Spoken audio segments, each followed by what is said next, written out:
आपकी पार्टी क्या बोल रही है? हमारा पार्टी बोलती है कि इस पर अमित शाह जो करेगा उसको खिलाफ करना। मैं कभी बोलूंगा नहीं कि तृणमूल कांग्रेस जीते, मगर मैं बोल गया तो कहेंगे नहीं नहीं हम हार जाएंगे। यूनिफॉर्म सिविल कोड हमारे संविधान निर्माताओं ने हमारे गाइडिंग प्रिंसिपल में रखी हुई बात, जिस चीज को आप जिसको भगवान मानते हैं वो जवाहरलाल नेहरू ने हमारे गाइडिंग प्रिंसिपल में रखा है। अगर इसी तरह से बात करनी है तो जिन्होंने भारत को तोड़ा वो मोहम्मद अली जिन्ना किस पार्टी के नेता थे? किस पार्टी के नेता थे? और मान्यवर उस वक्त तो, आज इनको मालूम नहीं है, श्यामा प्रसाद बाबू न होते, उन्होंने भंग न करा होता तो आज पश्चिम बंगाल भारत का हिस्सा न होता। कांग्रेस की डिजाइन से तो पश्चिम बंगाल बांग्लादेश में चला गया होता, पाकिस्तान में चला गया होता। श्यामा प्रसाद बाबू थे जिन्होंने भंग करा, इसके कारण आज बचा हुआ बंगाल भारत का हिस्सा है। ये क्या इतिहास पढ़ा रहे हैं? मैंने इतनी विकृत दृष्टि से इतिहास का इंटरप्रिटेशन नहीं देखा है। दूसरा भंग केवल और केवल श्यामा प्रसाद मुखर्जी के कारण हुआ। बार बार मुझे टोका, मैं इससे खुश हूँ, इससे मेरा मर्यादा गरिमा बढ़ गया है। दादा आप जरा भी ऐसा इंटरप्रिटेशन मत करिए कि मैं आपको टोक रहा हूँ। मैं इस महान सदन में झूठ बोलने वाली व्यक्ति को टोक रहा हूँ। मान्यवर, 3 मुद्दों को इन्होंने कॉम्युनल कहा। राम मंदिर, धारा 370 को हटाना और यूनिफॉर्म सिविल कोड। एक सेकंड, कॉम्युनल कहा है दादा? सुप्रीम कोर्ट 370 धारा उसका एब्रोगेट किया गया, उस पर ठप्पा लगा दिया। सुप्रीम कोर्ट ठप्पा लगा दिया, हम कुछ कह नहीं सकता, लेकिन जैसे हम कह सकते हैं ये बड़ा डिसअपॉइंटिंग है। हम सुप्रीम कोर्ट के राय तो मानने पड़ेगा, लेकिन हम इससे दुखी है, हमको दुख है। श्यामा प्रसाद बाबू को ये चिंता को रूप दे रहे हैं, लेकिन मैं कहता हूं, मैं जो आजादी के लड़ाई में जो जेल में नहीं किया उसको पूरा नमन नहीं करता हूं, आधा नमन करता हूं। आजादी के लड़ाई में जो जेल में गया वही असल नेता था। बीजेपी के लोग हिंदुत्व वाले जेल में नहीं गए। गलत तथ्यों को नहीं रखें। उस समय भारतीय जनता पार्टी नहीं थी, लेकिन जिस प्रकार से भारतीय जनता पार्टी का इरादा सोच है, उसके बारे में ऐसा इरादा और सोच रखने वाले आजादी की लड़ाई में बढ़ चढ़ कर व्यक्तिगत रूप से उनका आचरण व्यवहार और त्याग कर देखे। उस समय भारतीय जनता पार्टी आरक्षण में बोलिए, लेकिन वह इतिहास को जाने, जिनके विषय में वह कोट कर रहे हैं उनके विषय में भी आप जानिए देश के प्रति और आजादी में क्या क्या उनका योगदान रहा है। अमित शाह जी पहले से कह रहे हैं कि हमारे पार्टी का 3 स्लोगन था, राम मंदिर, कश्मीर में 370 बात और यूनिफॉर्म सिविल कोड। एक राम मंदिर का ऑर्डर सुप्रीम कोर्ट से मिल गया, वो बन रहा है। कश्मीर भी अब कर पाए हैं, यूनिफॉर्म सिविल कोड भी इस पर वो जंप करेंगे, क्योंकि यही बीजेपी का कम्युनल बोले, सांप्रदायिक बोले, डिवाइसिव बोले एजेंडा है। हम इसको खिलाफ है। सर, मैं Jammu and Kashmir reorganisation second amendment bill 2023 पर बोलूंगा। आज सुबह मैं बिल का इंट्रोडक्शन को विरोध किया था। मुझे ये कहना था कि आप जम्मू कश्मीर पर एक के बाद एक बिल ला रहे हैं, कानून ला रहे हैं, लेकिन कब जम्मू एंड कश्मीर में ये लागू होगा, कब चुनाव होगा, कब जम्मू एंड कश्मीर फिर एक ठो राज्य बनेगा, इसके बारे में मंत्री जी बहुत कौशली तरह से चुपचाप है।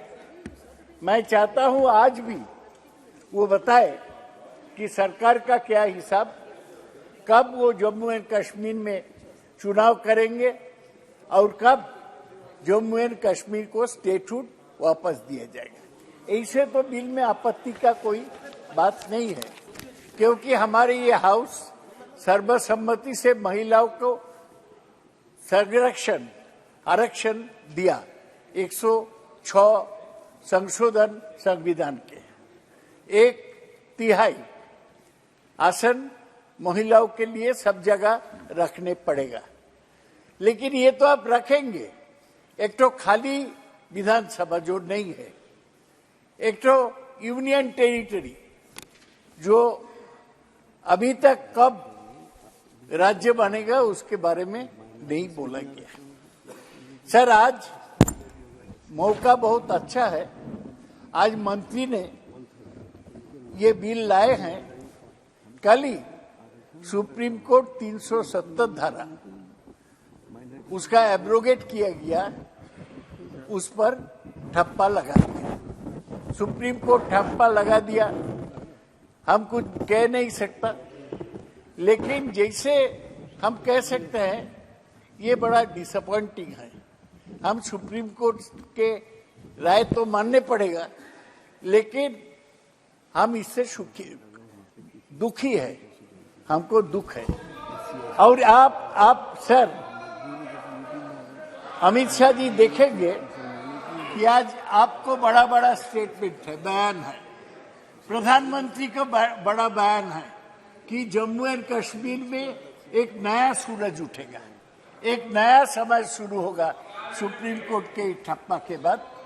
अब कश्मीर के जो पार्टी है उसको देखिए, डॉक्टर उमर अब्दुल्ला बोला कि हमारा लड़ाई शुरू हुआ, और उन्होंने ये कंप्लेन किया कि उनको हाउस अरेस्ट में रखा गया। यही लोकतंत्र है, चुनाव नहीं करेंगे और नेताओं को हाउस अरेस्ट में रखेंगे। आप पीडीपी के लीडर महबूबा मुफ्ती को देखिए। महबूबा मुफ्ती बोली है, आप करो खंडन, ये 1 मिनट इनका सुनो महोदय। हाँ, कल भी माननीय गृह ये मंत्री मुझे कहना नहीं है, फारूक अब्दुल्ला स्पष्ट रूप से कहे थे कि किसी का भी हाउस अरेस्टिंग नहीं है, जहां भी चाहे वहां जा सकती है, जरूरत पड़ेगा तो उनको सुरक्षा भी दी जा सकती है। सदन में स्पष्ट रूप से जब कह देने के बाद ये सांसद कल भी बार सदन में कह दिया था, आज भी कह दिया। चलो। बार इसको इस तरीके से लाकर चतुराई से महिला आरक्षण विधेयक जो जम्मू कश्मीर और पुदुचेरी के लिए है, चतुराई से उसका विरोध कर रहे हैं। अरे कौन विरोध कर रहा है? मैं तो पहले ही बोला कि आरक्षण तो हम समर्थन करते हैं, आरक्षण सभी जगह होना चाहिए, लेकिन आरक्षण करने का दिन का पहले आप लोग सुप्रीम कोर्ट का राय आएगा इसलिए लोगों को हाउस अरेस्ट में डालेंगे, ये तो ठीक नहीं है। महबूबा मुफ्ती उमर अब्दुल्ला दोनों ये सदन का एकदम फ्लोर पे, हाउस के फ्लोर पे कहा जा रहा है, उसके बाद भी मुझे बोलने दिया जाएगा कि मंत्री बोले। जान बूझकर इस बार बार सदन को और देश को गुमराह करने का मंत्री बड़ा और मंत्री काम कर रहे हैं जो उचित नहीं है। अच्छा, बड़ा मंत्री को बोलने दो, आप तो छोटा मंत्री है। सर, जम्मू एंड कश्मीर में जितने पार्टी है, मैंने नेशनल कॉन्फ्रेंस का बात किया, मैंने पीडीपी पीपल्स डेमोक्रेटिक पार्टी का बात किया, अब्दुल गनी लोन जिनको अलग पार्टी है वो भी बोला disappointing. And Jammu and Kashmir में सभी पार्टी बोला कि हमारा राज्य के जो अलग मर्यादा था। आपकी पार्टी क्या बोल रही है? हमारा पार्टी बोलती है कि इस पर अमित शाह जो करेगा उसको खिलाफ करना। तो मैं कभी बोलूंगा नहीं कि तृणमूल कांग्रेस जीते, मगर मैं बोल गया तो वो कहेंगे नहीं हम हार जाएंगे। तो ये स्थिति है कि आप ऐसे एक तो सुप्रीम कोर्ट का राय आया जिसमें जम्मू एंड कश्मीर में कोई खुशी नहीं है। ये गृह मंत्री जो अपने हाथ से 2019 में 370 को एब्रोगेट किया, इसके बारे में उसको चिंतन करना चाहिए। कि क्यों ऐसा हुआ। आप बोलता है हम कश्मीरियों को भलाई के लिए सब किया। कश्मीर में एक भी आदमी, एक भी पार्टी आपको समर्थन नहीं करता है, इसको आपको समझने पड़ेगा। कश्मीर में आप इतना बड़ा कदम उठाया, आप जम्मू एंड कश्मीर में महिलाओं को कोई जुलूस निकला, इसको समर्थन में नहीं निकला सर। और एक मंत्री खड़ा हो गया, ये क्या तरीका हो गया सर। मैं बोलने से उठ जाएगा क्या? एक जगह 3 मंत्री खड़ा हो जाता, अच्छी बात है सर। तो मुझे ये कहना है कि जम्मू एंड कश्मीर के बारे में अधीर चौधरी काफी बातें उठाया।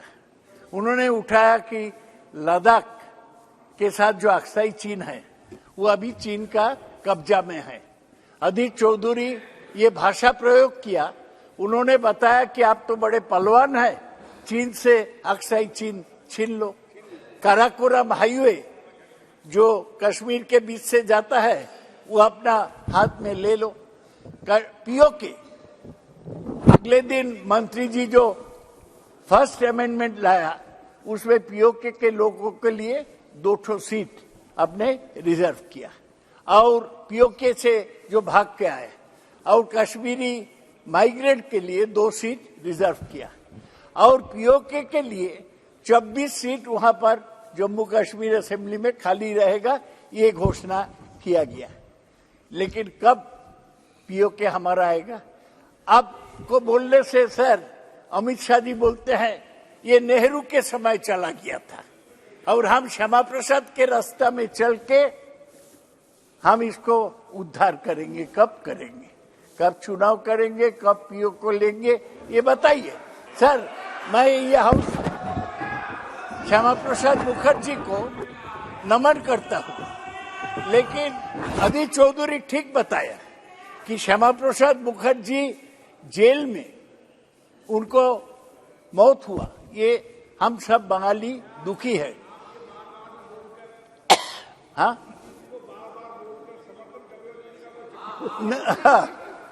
सर, हम नमन करते हैं, लेकिन ये बात तो सही है आजादी के लड़ाई में श्यामा प्रसाद बाबू एक दिन के लिए भी जेल नहीं गए थे और वो एक तो श्यामा हक फजलुल हक से मिलके एक मंत्रिमंडल, वो मुस्लिम लीग थे, उससे मिलके एक मंत्रिमंडल चलाते थे। श्यामा प्रसाद बाबू कुछ अच्छा काम किए। वो एक ही स्लोगन देते थे, एक विधान, एक निशान, एक प्रधान होना चाहिए। तो आप तो श्यामा प्रसाद बाबू को ये चिंता को रूप दे रहे हैं, लेकिन मैं कहता हूं, मैं जो आजादी के लड़ाई में जो जेल में नहीं किया उसको पूरा नमन नहीं करता हूं, आधा नमन करता हूं। आजादी के लड़ाई में जो जेल में गया वही असल नेता था। बीजेपी के लोग हिंदुत्व वाले जेल में नहीं गए। गुरु गोलवालकर 42 में बोल दिया कि कोई भारत छोड़ो आंदोलन में शामिल नहीं होंगे। ठीक है, जो आरएसएस करते हैं, गुरु गोलवालकर को मानते हैं। अध्यक्ष महोदय, मैं आग्रह करता हूं उनसे कि वह इतिहास पढ़ें, गलत तथ्यों को नहीं रखें।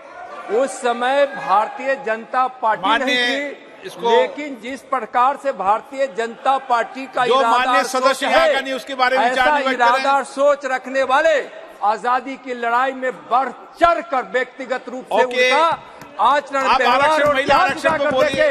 उस समय भारतीय जनता पार्टी आरक्षण बोलिए, लेकिन वह इतिहास को जाने, जिनके विषय में वह कोट कर रहे हैं उनके विषय में भी आप जानिए देश के प्रति और आजादी में क्या क्या उनका योगदान रहा है। रिकॉर्ड से निकाल दिया उसको।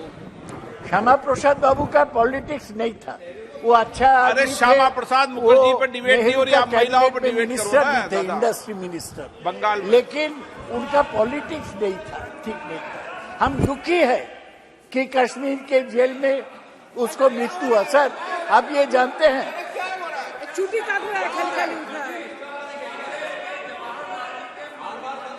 क्यों इस्तीफा दिए और उसका कारण क्या था, यह भी रिकॉर्ड में आना चाहिए और माननीय शौकत साहब को यह भी बताना चाहिए। रिकॉर्ड में लाइए, बताइए कि क्यों मंत्रिमंडल से इस्तीफा दिए थे। रिकॉर्ड बाद में देख लेंगे। सर, मुझे ये कहना है कि अमित शाह जी पहले से कह रहे हैं कि हमारे पार्टी का 3 स्लोगन था, राम मंदिर, कश्मीर में 370 बाद और यूनिफॉर्म सिविल कोड। एक राम मंदिर का ऑर्डर सुप्रीम कोर्ट से मिल गया, वो बन रहा है। कश्मीर भी अब कर पाए हैं, यूनिफॉर्म सिविल कोड भी इस पर वो जंप करेंगे, क्योंकि यही बीजेपी का कम्युनल बोले, सांप्रदायिक बोले, डिवाइसिव बोले एजेंडा है। हम इसको खिलाफ है। हम अकेला रहेंगे तब भी इसको खिलाफ करेंगे। सर हमको बोलने दिया जाए। इतने वरिष्ठ सदस्य क्या बोल रहे हैं? यूनिफॉर्म सिविल कोड हमारे संविधान निर्माताओं ने हमारे गाइडिंग प्रिंसिपल में रखी हुई बात, जिस चीज को आप जिसको भगवान मानते हैं वो जवाहरलाल नेहरू ने हमारे गाइडिंग प्रिंसिपल में रखा है, डायरेक्टिव प्रिंसिपल्स में रखा है। वो संविधान निर्माताओं ने रखा है कि आने वाले दिनों में देश के विधानमंडल और देश के संसद मंडल किस दिशा में चलने चाहिए। इसलिए ये इनको मालूम नहीं है कि वो क्या बोल रहे हैं। और इसी प्रकार से अगर बात करनी है तो इस विषय पर महोदय मैं चर्चा करने के लिए तैयार हूं, अगर इस विषय को आप अनुमति देते। अगर इसी तरह से बात करनी है तो जिन्होंने भारत को तोड़ा वो मोहम्मद अली जिन्ना किस पार्टी के नेता थे? किस पार्टी के नेता थे? और मान्यवर उस वक्त तो आज इनको मालूम नहीं है, श्यामा प्रसाद बाबू न होते, उन्होंने बंग न करा होता तो आज पश्चिम बंगाल भारत का हिस्सा न होता। कांग्रेस की डिजाइन से तो पश्चिम बंगाल बांग्लादेश में चला गया होता, पाकिस्तान में चला गया होता। श्यामा प्रसाद बाबू थे जिन्होंने बंग करा, इसके कारण आज बचा हुआ बंगाल भारत का हिस्सा है। ये क्या इतिहास पढ़ा रहे हैं? मैंने इतनी विकृत दृष्टि से इतिहास का इंटरप्रिटेशन नहीं देखा है। दूसरा बंग केवल और केवल श्यामा प्रसाद मुखर्जी के कारण हुआ। ओके, श्री ए राजा जी आप महिला आरक्षण बिल पे बोलिए। महिला आरक्षण बिल पे बोलो ना, आप कहा कि डिबेट कहाँ ले जा रहे हो? आप महिला आरक्षण बिल के आसपास बोलो ना, आप कहीं की डिबेट कहाँ ले जा रहे हो भाई? सर, आप भारत सीनियर मेंबर हैं तो आप में जो सियासती झगड़ा, आप सियासी झगड़ा महिला आरक्षण बिल है क्या? लेके नो, गलत। सरकार सर कहाँ गलत बोला?